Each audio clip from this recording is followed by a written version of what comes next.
Kelihatan ya share screen-nya. Kelihatan, Pak.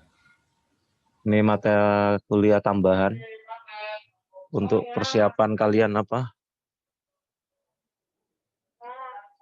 Magang ya. Iya, Pak. Nah, mohon maaf agak sakit ini, sehingga suara juga 10 hari saya. Alhamdulillah ini sudah bisa bangun.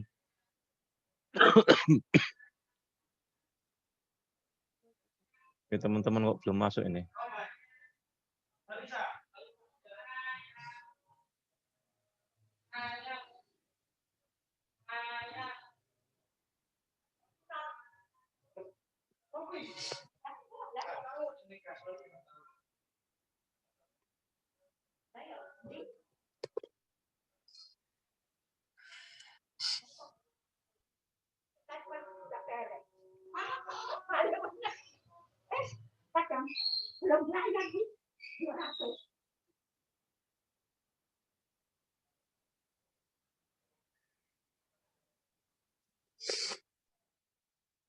Sudah di WA teman-teman ya?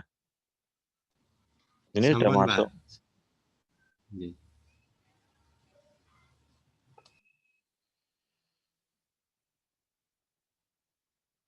Baik, sambil nunggu teman-teman yang lainnya ya.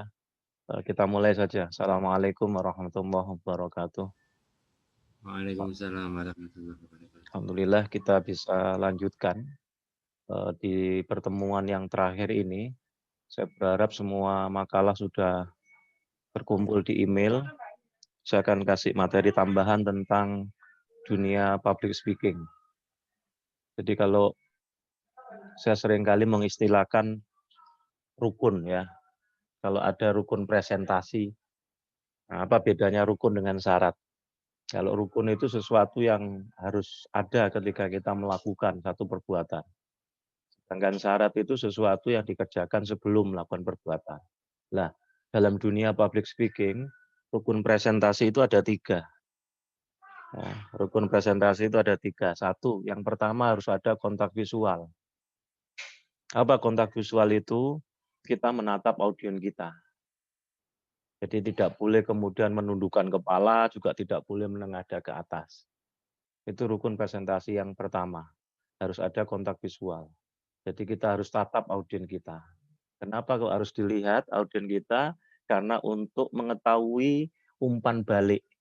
Ya, untuk mengetahui umpan balik kita. Untuk mengetahui apakah audiens kita ini mendengarkan atau tidak.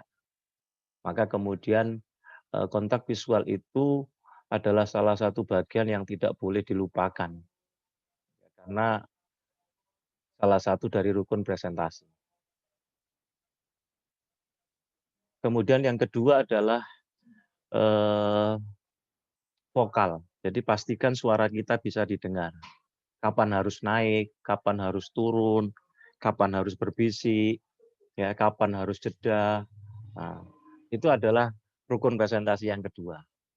Jadi yang pertama harus ada kontak visual, yaitu audiens itu dilihat, ditatap, ya. Kalau kemudian kok lihat matanya aku ndredeg Pak, ya jangan lihat matanya, lihat jidatnya saja.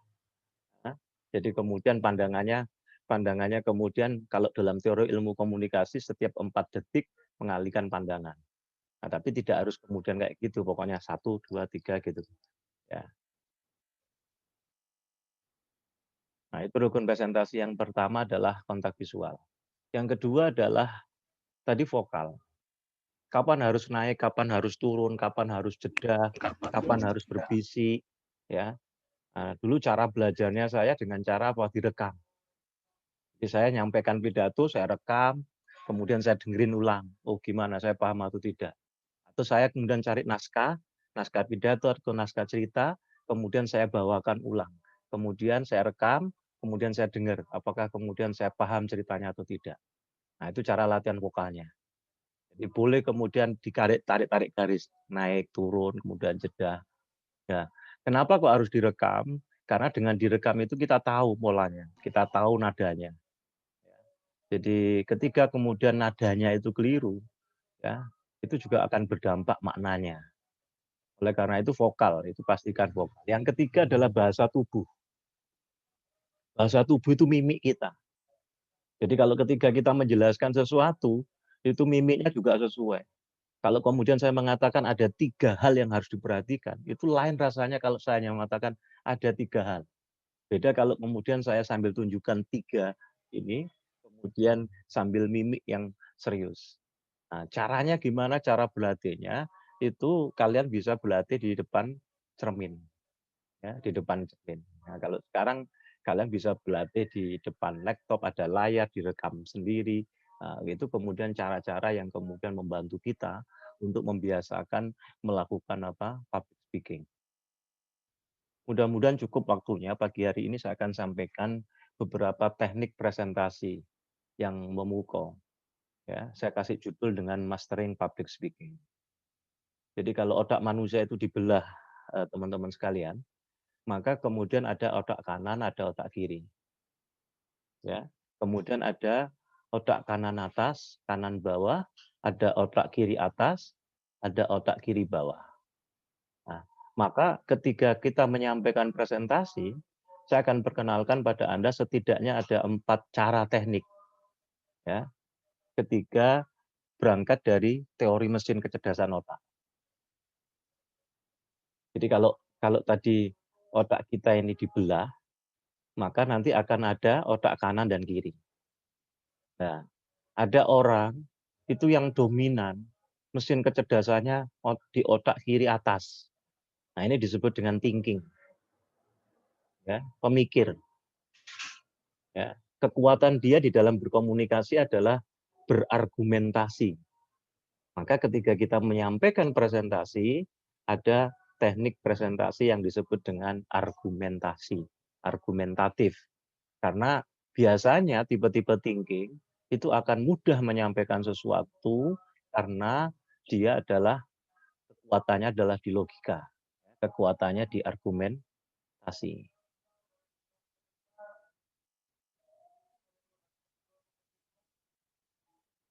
Dan ada orang yang dominan di otak kiri bawah. Nah, ini yang disebut dengan sensing. Orang yang dominan di otak kiri bawah, itu cara belajarnya adalah dengan ATM. Amati, tiru, modifikasi. Karena biasanya kalau suruh mikir sendiri agak susah. Nah, orang yang mesin kecerdasannya disebut sensing. Kalau otak yang di kiri atas, itu kekuatannya di logika. Kalau di sensing ini, kekuatannya di hafalannya sangat kuat. Oleh karena itu dia harus ditambahi atraktif. Karena kekuatan dia adalah di ATM-nya, amati, tiru, modifikasi. Kalau thinking ini kekuatannya adalah di logika. Maka kemudian dia memiliki kemampuan argumentatif. Ada orang yang dominan di otak kanan atas. Otak kanan atas itu kreatif. Ya, mesin kecerdasannya disebut intuiting, kekuatannya di intuisi. Ya. Nah, bagaimana nanti presentasi yang kreatif, yang imajinatif, nanti akan saya sampaikan. Kemudian yang keempat ada orang yang dominan di mesin kecerdasannya di otak kanan bawah. Otak kanan bawah itu tipe feeling. Kalau kanan atas itu intuiting, ya, mesin kecerdasannya disebut intuiting. Kalau di kanan bawah itu tipe feeling. Jadi orang tipe feeling itu kalau bercerita itu bombastis. Jadi kalau ceritanya sedih membuat orang menangis. Kalau ceritanya lucu membuat orang tertawa. Nah, pagi hari ini saya akan perkenalkan kepada Anda semua adalah bagaimana menyampaikan presentasi dengan 4 gaya mesin kecerdasan ini. Jadi yang pertama adalah bagaimana kita melakukan presentasi atraktif itu. Yang kedua nanti bagaimana kita melakukan presentasi yang argumentatif itu. Kemudian yang ketiga, bagaimana kita melakukan presentasi yang imajinatif. Jadi biasanya orang diajak berimajinasi. Kemudian yang terakhir adalah bagaimana kita melakukan presentasi yang inspiratif. Saya akan perkenalkan keempat-empatnya ini, karena masing-masing audien itu kadang-kadang memang memiliki mesin kecerdasan keempat-empatnya ini. Pasti ada salah satu yang paling menonjol. Oleh karena itu pendekatan kita ketika kita menyampaikan presentasi, kita menggunakan keempat-empat pendekatan ini. Oke, kita mulai. Sekarang bagaimana menyampaikan presentasi yang atraktif. Atraktif itu kata kuncinya adalah tangkap dan pertahankan perhatian mereka. Jadi kata kunci atraktif itu adalah tangkap dan pertahankan perhatian mereka. Jadi kita tidak boleh membuat audien itu kemudian tidak konsentrasi. Jadi tangkap dan pertahankan perhatian mereka. Atraktif itu nanti bisa menggunakan yel-yel, bisa menggunakan slide, ya, dia bisa menggunakan juga kemudian lagu, bisa menggunakan gambar dan sebagainya. Nah, sekarang bagaimana agar presentasi kita atraktif? Kata kuncinya adalah apa tadi? Tangkap dan pertahankan perhatian mereka. Tips supaya atraktif. Satu, kalau terkait dengan PowerPoint, maka ukurannya hurufnya harus besar. Nah, ini biasanya kalau di skripsi, di tesis, di disertasi, itu makalah di copy paste di PowerPoint. Yang namanya PowerPoint itu poin-poin pentingnya saja. Jadi jangan makalah di copy paste. Jadi fontnya paling kecil 19 atau 20. Jadi supaya atraktif, satu nih, ukuran hurufnya harus besar. Gunakan huruf balok. Hanya kata kunci saja. Ya, yang namanya PowerPoint itu hanya kata kunci saja. Boleh didukung dengan gambar. Boleh didukung dengan apa, film. Tentu film yang sesuai dengan apa yang kita mau sampaikan. Jadi gambar dan grafik harus sesuai dengan topik. Kalau mau gunakan flowchart atau grafik, itu lebih baik gunakan flowchart dibandingkan dengan kolom angka. Jadi kalau kolom angka-angka orang agak susah, sulit membacanya. Kemudian gunakan warna. Ada catatan di sini, jangan terlalu banyak tulisan atau informasi. Karena terlalu banyak tulisan atau informasi di dalam slide, apalagi yang saya sebut dengan copy paste tadi itu, misalnya dari makalah, dari tesis, itu membuat kita akhirnya terjebak membaca slide. Jadi poin-poin penting saja, hanya kata kunci saja. Ini tips supaya atraktif. Jadi ukuran hurufnya harus besar. Nggak perlu kemudian hurufnya harus bergerak gini. Itu membuat orang apa pusing, gitu ya. Kan ada diklik gitu, klik nggak perlu. Karena tujuannya bukan atraktif, itu bukan kemudian bikin indah, tidak. Karena orang itu bisa membaca, orang kemudian tidak terganggu konsentrasinya. Ya, gambar dan grafik harus sesuai dengan topik. Nah, kita juga bisa telusuri di Google. Jadi kalau misalnya kita ingin tema apa, ketik temanya di Bang Google, nanti akan muncul gambar. Nanti tinggal kita milih sesuai dengan kebutuhan kita. Jadi tadi gunakan flowchart, grafik dibandingkan kolom angka. Ya. Jangan terlalu banyak tulisan atau informasi. Jadi ini kecil-kecil, font 16, 17. Jadi maksimal ukuran yang paling kecil adalah font 20 atau 19, 20. Ya, itu untuk PowerPoint. Tips supaya atraktif apa ini? Turn touch talk. Jadi kita bergerak. Touch talk. Jangan bicara pada slide. Jadi ketika kita menyampaikan nanti kita bergerak, kita kemudian touch ya, talks ya. Jangan bicara pada slide dan hati-hati presenter lepas kendali. Kalau lepas kendali biasanya kelas rame gitu kan. Nah, kalau udah kelas rame, kalau di Surabaya kalau ada khotbah Jumat sudah amin, amin, nah, itu stres itu kita. Jadi yang belakang sudah bilang amin, amin gitu. Jadi jangan sampai presenter lepas kendali. Ini beberapa tips supaya atraktif. Gunakan alat bantu peraga. Nah, alat bantu peraga itu penting untuk membantu presenter menjelaskan secara sistematis. Ya, menarik perhatian audien. Makanya dengan gambar, dengan film, membantu audien fokus pada poin pembahasan. Memudahkan audien untuk mengingat. Jadi sering bikin materi yang mudah diingat. Misalnya saya sering kali mengatakan, saya kalau menyampaikan materi misalnya, hidup itu bermodalkan duit. Nah, kalau ingin kaya, peliharalah tuyul. Nah, duit itu apa? Doa, usaha, iman, taat, dan tawakal. Peliharalah tuyul apa? Tabah, ulet, yakin. Insya Allah usaha Anda akan lancar. Mau dijabatan. Nah, di PowerPoint itu yang poin-poin pentingnya saja. Jadi gunakan alat bantu peraga. Bisa PowerPoint, bisa flipchart. Jadi nanti tergantung kebutuhannya. Bisa papan tulis, ya. Alat peraga itu membantu kita agar presentasi kita efisien dan efektif. Nah, usahakan tidak terlalu mengganggu misalnya. Background PowerPoint kita itu warnanya harus disesuaikan. Jangan terlalu cerah, ya, mengurangi pergerakan mata, kemudian meningkatkan readability. Nah, tidak boleh background-nya putih kayak gini nih. Ya, ini akan mudah silo ini. Nanti 5 menit, 10 menit kita presentasi, kita keluar ke bentuk ini. Jadi ya, ini membuat silo. Jadi ingat-ingat pilihan background. Mata cepat lelah kalau pakai kayak gini. Ya, ini mengalihkan perhatian. Nah, kalau misalnya pesan itu penurunan, Anda cari di program-program laptop Anda itu. Misalnya gini, nah, pesan penurunan. Saya ulangi. Jadi kalau pesan penurunan Anda bisa gunakan fasilitas yang ada di laptop Anda itu. Nah, demikian juga kalau kemudian pesan naik, pesan peningkatan. Nah, ada. Coba perhatikan mobil ini bergerak. Itu artinya ketika kita berbicara tentang kejadian buruk, ya, kita bicara tentang kejadian dan kejadian itu buruk, kita bergerak seperti bergeraknya mobil ini.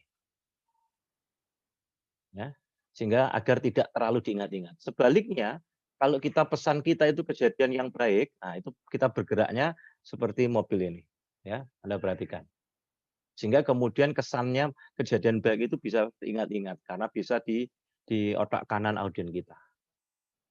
Nah, inilah atraktif. Ya. Atraktif itu kata kuncinya adalah tangkap, pertahankan perhatian mereka. Jadi kita bisa menggunakan PowerPoint yang penting-penting saja, gunakan gambar, kemudian gunakan apa font huruf yang jelas tadi itu, kemudian sesuaikan warnanya, kemudian atraktif tadi itu Anda menyampaikan dengan jelas, ya, menyampaikan dengan jelas poin-poinnya saja, kemudian jangan terlalu banyak tulisan di dalam slide Anda. Oke, sekarang saya masuk pada penjelasan tentang argumentatif. Tadi atraktif. Apa argumentatif itu? Argumentatif itu kata kuncinya adalah yakinkan mereka dengan penjelasan yang logis. Saya ulangi, yang namanya argumentatif itu adalah kita meyakinkan audiens kita dengan penjelasan yang logis. Kalau atraktif tadi itu kata kuncinya apa? Tangkap dan pertahankan perhatian mereka. Berarti kita membuat slide kita sebaik mungkin, membuat slide kita atraktif dengan gambar, dengan film, dan sebagainya. Tapi kalau argumentatif, itu kata kuncinya adalah yakinkan mereka dengan penjelasan yang logis. Itu kata kunci argumentatif. Bagaimana poin-poin pentingnya agar kita argumentatif? Coba misalnya, kalau kita menyampaikan rumus yang rumit kayak gini, orang stres. Ya, maka Anda harus pilih ketika menyampaikan sesuatu yang rumit itu dibikin ilustrasi yang baik. Sehingga kemudian mudah dipahami. Ini salah satu contoh. Nah, agar tips supaya argumentatif, turunkan, jabarkan argumentasi Anda. Gunakan gambar atau grafik yang menunjang argumentasi Anda. Tampilkan hasil penelitian. Nah, biasanya kalau argumentatif harus ada alasan. Harus ada argumentasi, tampilkan hasil penelitian. Ya, turunkan, jabarkan argumentasi Anda. Kemudian tampilkan hasil penelitian. Sajikan bukti pendukung. Jadi hasil penelitian, kemudian bukti pendukungnya, bila perlu disebutkan testimoninya. Gunakan contoh atau testimoni. Tampilkan testimoni, pengakuan. Kemudian dapatkan masukan dari peserta. Ini beberapa tips supaya argumentatif. Saya ulangi, turunkan, jabarkan argumentasi Anda, kemudian gunakan gambar atau grafik, kemudian tampilkan hasil-hasil penelitian, kemudian sajikan bukti pendukung, gunakan contoh, kalau ada testimoni, tampilkan testimoninya, pengakuan, kemudian dapatkan masukan dari peserta. perhatian dan fokus pada peserta, jadi aktif mendengar. Nah, sekarang saya masuk pada bagaimana menyampaikan presentasi yang imajinatif. Kata kunci imajinatif adalah buat mereka melihat apa yang Anda lihat. Kalau argumentatif itu adalah yakinkan mereka dengan alasan yang logis tadi.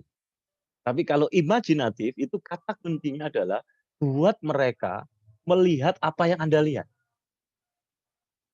Coba Anda bayangkan. Nah, itu contoh imajinatif. Kalau itu terjadi pada keluarga Anda, buat mereka melihat apa yang Anda lihat. Bagaimana agar supaya imajinatif? Tanyakan peserta dengan kalimat ini. Bagaimana jika? Bagaimana jika titik-titik dan seterusnya. Sampaikan hasil yang diharapkan. Jadi, kalau Anda nanti mengikuti pelatihan ini, Anda akan mendapatkan materi ini. Nah, sampaikan apa hasil yang diharapkan. Imajinatif. Jelaskan kemungkinan-kemungkinan. Tampilkan alternatif-alternatif. Ya, tampilkan alternatif-alternatif. Kemudian tampilkan video yang mendukung. Ya, tapi jangan terlalu banyak video nanti. Kalau terlalu banyak video nanti, coba Anda lihat saksikan ini.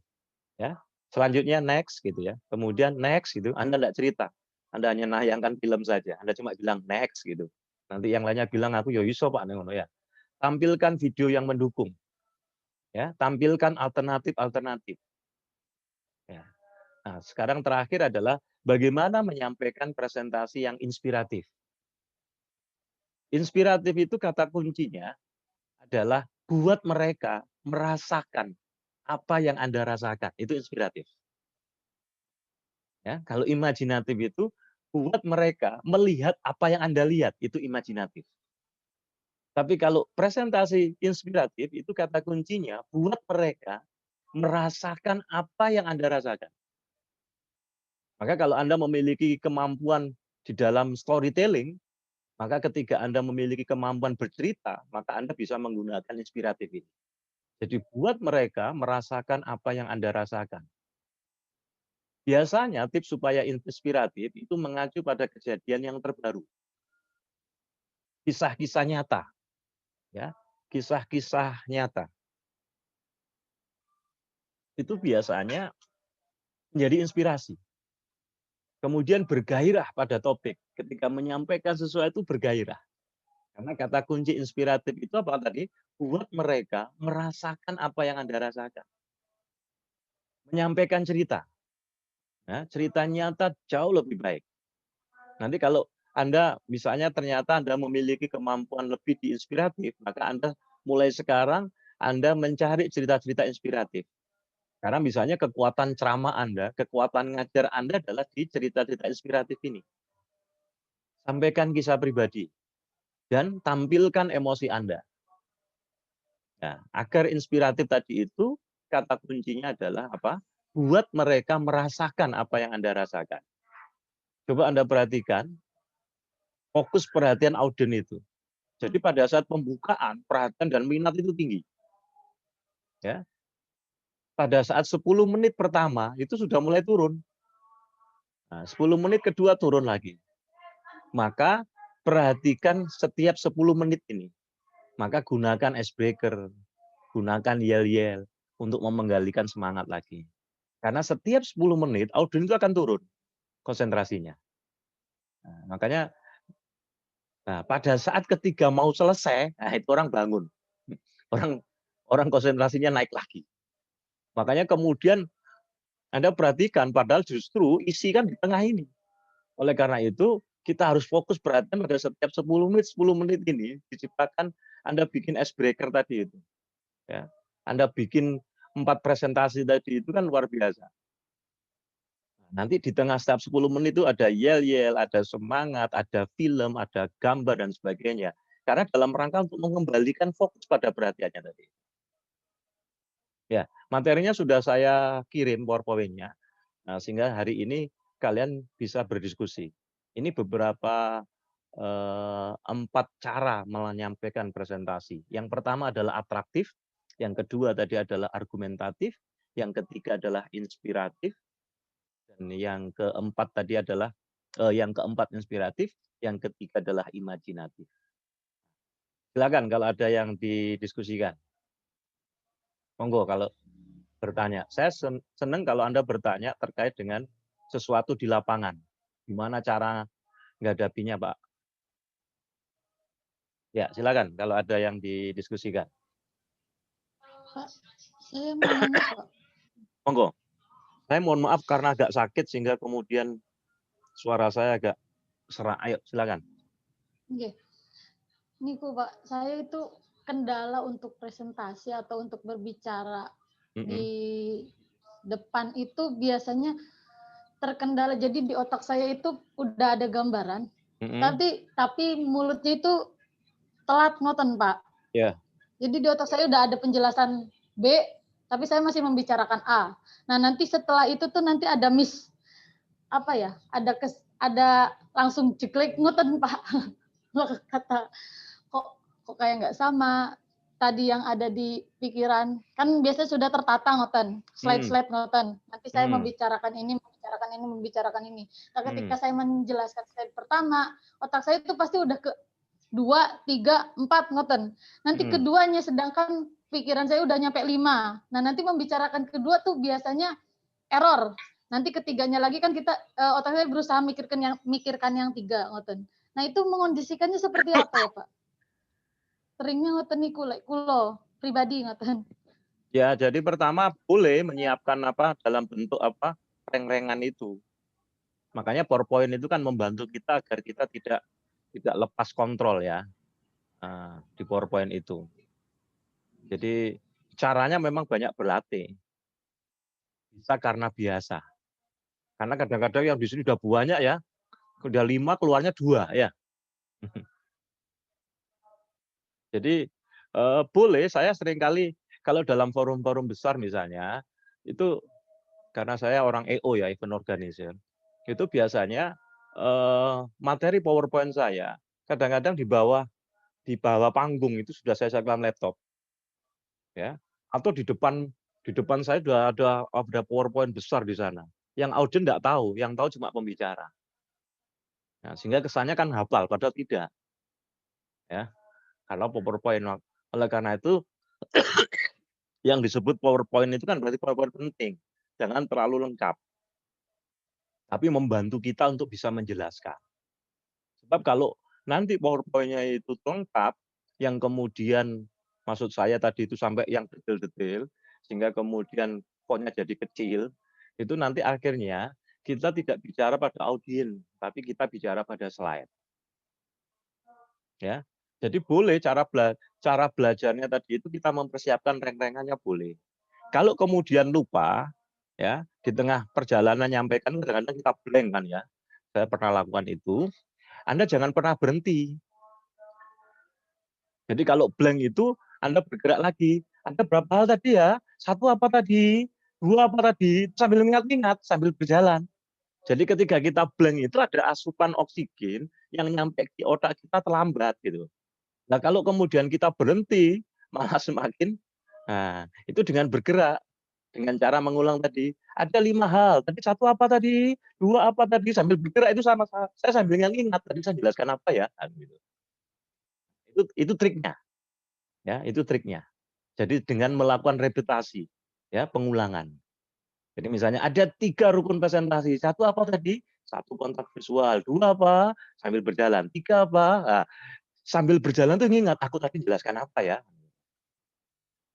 Nah, oleh karena itu boleh kita bawa catatan kecil, boleh juga kita menyiapkan PowerPoint untuk membantu agar kita kembali. Ya, gitu. Ada lagi yang ditanyakan? Ya sampun matur suwun sangat, Pak. Nanti itu biasa, itu terjadi umum biasa. Jadi saran saya jangan kalau misalnya nyampaikan presentasi jangan datang terlambat. 30 menit lebih awal sehingga kemudian kita bisa menyiapkan kalau ada sesuatu yang anak dosenku ada profesorku lah. Anda bisa nyari tempat yang sepi, kemudian Anda sholat sunnah mutlak 2 rakaat, kemudian Anda baca sambil duduk pelan-pelan gini, tarik nafas, kemudian Anda keluarkan pelan-pelan. Ya Allah, Saya pasti bisa ya Allah. Nah, sambil baca doa Rabbi Shrah li sadri.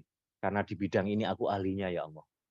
Sambil melakukan afirmasi, terus baca itu. Terus kemudian baru masuk ke untuk mencegah agar tidak nervous. Maka jangan datang terlambat. Datanglah lebih awal ya. Untuk apa? Datang lebih awal tadi itu agar kita bisa mengetahui suasana audiennya, siapa saja sih yang mendengarkan kita, siapa saja tamu-tamu. Nah, kalau datang lebih awal kan kita tahu suasananya. Tapi kalau kita datang mendadak, kita datangnya mepet, nah ini bahaya, bisa nervous nanti. Profesor Kurek, waduh, ono Pak Yai rek gitu misalnya. Maka itu menyebabkan kita akan jadi nervous. Ya, silakan, masih ada waktu 7 menit. Nanti kita masuk lagi. Kita tanya jawab. Bagus. Pertanyaan siapa tadi? Tadi dari mana? Miss Rina, Pak. Miss Rina, ya. Sekarang yang lainnya, monggo. Silakan. Praktek di lapangan apa, bagaimana nanti ngatasi kecemasan komunikasi dan sebagainya. Silakan. Mohon tanya Pak Nasrul. Ya. Kendala yang sering dihadapi ketika kita membuat PowerPoint yang istilahnya itu kita hanya menuliskan poin-poin pentingnya, itu berarti kita harus berangkat dari kekuatan hafalan kita kepada materi yang akan kita bahas. Dan seringkali kadangkala ketika kita membuat poin-poin pentingnya saja, ketika presentasi itu hafalan yang sudah siapkan kadang-kadang juga bisa ambiar gitu kadang. Poinnya harusnya ada 5 yang ternyata yang kita hafal tinggal 2. Nah, yang ingin saya tanyakan bagaimana tipsnya supaya kita bisa memperkuat hafalan kita kepada materi yang akan kita presentasikan, karena seringnya itu ketika presentasi itu ya itu tadi ternyata sebelum presentasi itu kita sudah siap hafal, tapi ketika fakta dijalankan ya hafalannya banyak ya, yang karena nervous itu tadi. Nervous itu akan bisa menghilangkan ingatan. Nah, oleh karena itu agar tidak nervous persiapannya harus matang. Nah, kita harus membiasakan ketika membaca buku apapun, setiap buku itu kan ditulis awalnya dari kerangka berpikir. Betul ya? Dari kerangka berpikir itulah kemudian dikembangkan, pengayaan, jadilah buku. Maka ketika nanti Anda baca buku, Anda balik. Nah, ketika Anda baca buku, setiap satu bab itu mesti ada kerangka berpikir. Nah, kerangka berpikir itulah PowerPoint-mu. Paham ya? Jadi seorang penulis itu, saya penulis. Ketika saya nulis buku, mesti saya buat kerangka berpikir. Nah, dari kerangka berpikir itu kemudian dikembangkanlah di pengayaan jadilah buku. Maka ketika nanti kita baca buku, itu kebalikannya. Setiap bab dari buku itu pasti ada pokok-pokok pikirannya. Lah, temukan pokok-pokok pikiran utamanya, itulah PowerPoint-nya. Nah, caranya gimana? Setiap baca itu, Anda buat pokok-pokok pikiran dalam bentuk peta pikiran ini. Oh, bab 1 ini isinya ini aja. Isinya 1, ini 2, 3. Jadi kayak peta pikiran, atau peta pikiran ya. Nah, itulah nanti membantu PowerPoint kita. Dengan cara belajar kayak gitu, itu akan memudahkan kita menghafal. Jadi tidak harus kemudian perkata kan, ketika kita baca, nah, pakai stabilo boleh. Tapi kalau pakai stabilo kadang-kadang kita nggak paham penting semua, dapat distabilui semua. Nah, karena setiap satu bab di dalam setiap buku pasti ada pokok pikirannya. Lah, tugas kita adalah menemukan pokok pikiran tadi itu, kemudian ditulis dalam bentuk kertas di dalam peta pikiran di dalam kertas yang kita bikin.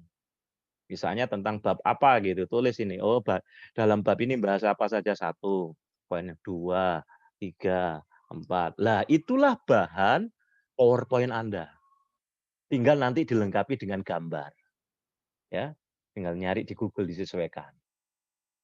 Nah, dengan cara belajar yang polanya semacam ini, kita belajar untuk diajarkan kepada orang lain, itu membuat daya ingat kita sampai 90%. Ya, kalau kita belajar hanya untuk dibaca saja, tidak untuk diajarkan pada orang lain, 3 hari sudah lupa. Benar Pak enggak? Tapi kalau Anda belajar untuk diajarkan kepada orang lain, maka itu daya ingatnya sampai 90%. Diingat-ingat omongan saya ini. Jadi kalau mempelajari ilmu apapun, kamu belajar, niatkan untuk diajarkan kepada orang lain, maka buat pokok pikirannya, terus kemudian bikin slide-nya. Dengan cara semacam itu, Anda akan menguasai ilmu itu. Karena daya ingatmu sampai 90. Ya, itu tipsnya dari saya. Nanti coba praktekkan. Nanti itu dipakai seumur-umur. Sampai kamu nanti ngajar, sampai jadi kiai, nanti kamu pasti masih ingat omongan saya. Oh iya ya.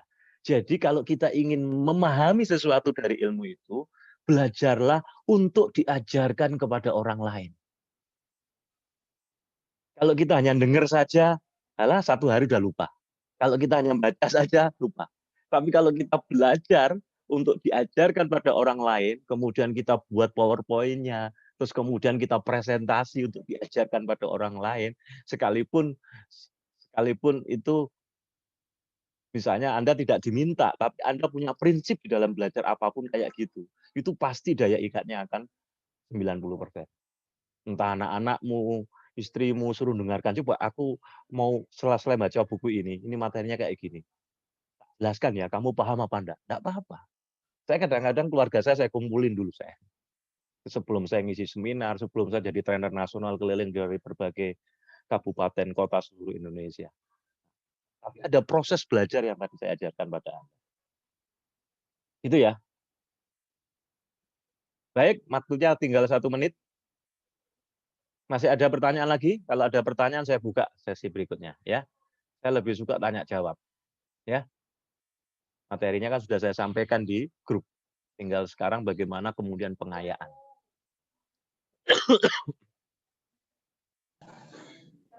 Absennya seperti biasa ya. Tidak usah khawatir, tetap semuanya lulus ya. Ini kan saya ngasih materi tambahan biar kamu punya bekal. Ada lagi yang ditanyakan? Kita masuk lagi di ID meeting yang sama, password yang sama. Silakan kalau ada ditanyakan dipersiapkan. Iya Pak.